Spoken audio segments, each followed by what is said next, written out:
Hello and welcome to Cretan Classics. My name is Davey Cretan, and unfortunately, even though I just started my channel, we've had a death in the rock and roll family.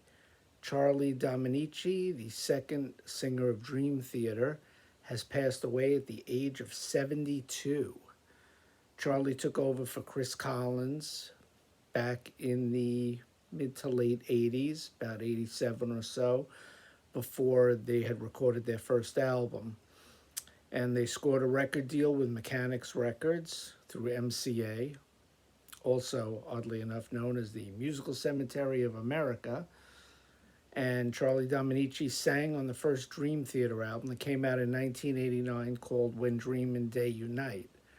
Unfortunately, because of the record label and they didn't promote the band properly, Dream Theater were eventually dropped from the label, and they searched for a new record deal, and they decided to part ways with Charlie because he just passed away at 72, and meanwhile the other guys were in their mid-50s, so he was 15 years older than they were. So because of musical differences, age differences, they thought he was more of a pop singer, pop rock singer than a metal singer.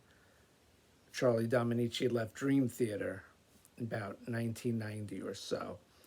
He did join the band, and I saw him play with the band right after that. I wasn't born or I didn't live on Long Island, so I never saw Dream Theater when they were playing the clubs around Long Island. I saw them after the debut record. He joined them because Dream Theater got a gig opening up for Marillion at the old Ritz, or was it the new Ritz at the time, whatever, the Ritz in New York City. So they brought Charlie back to sing at that show because they said, oh, we can't pass up this dream gig opening up for Marillion. I was at that show, so I did see Charlie perform with Dream Theater. He also came back a few times after that when they celebrated the 15th anniversary of the album. He came and sang a couple of songs with them. He opened up a few shows for them. And then later on, he also sang at Mike Portnoy's wedding, which is pretty cool. He was always on good terms with the guys. There was no real bad blood. And he actually put out his own trilogy of albums in the mid-2000s. The first one was more of a singer-songwriter, acoustic-based affair, which is more in his wheelhouse.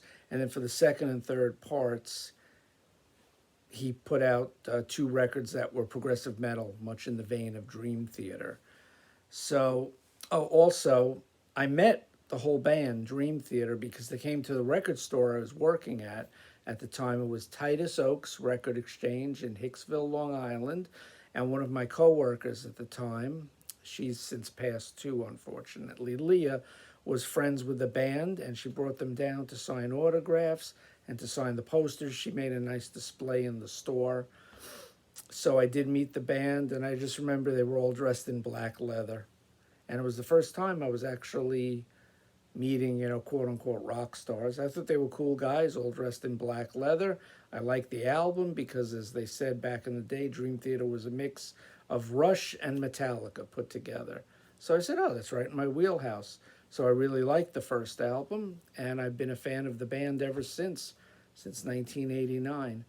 So I just wanted to say, rest in peace, Charlie Dominici, 72 years old, far too young to go nowadays. And that's about it. This is Davey Cretan for Cretan Classics, signing off, and peace, everyone. Take care. Bye-bye.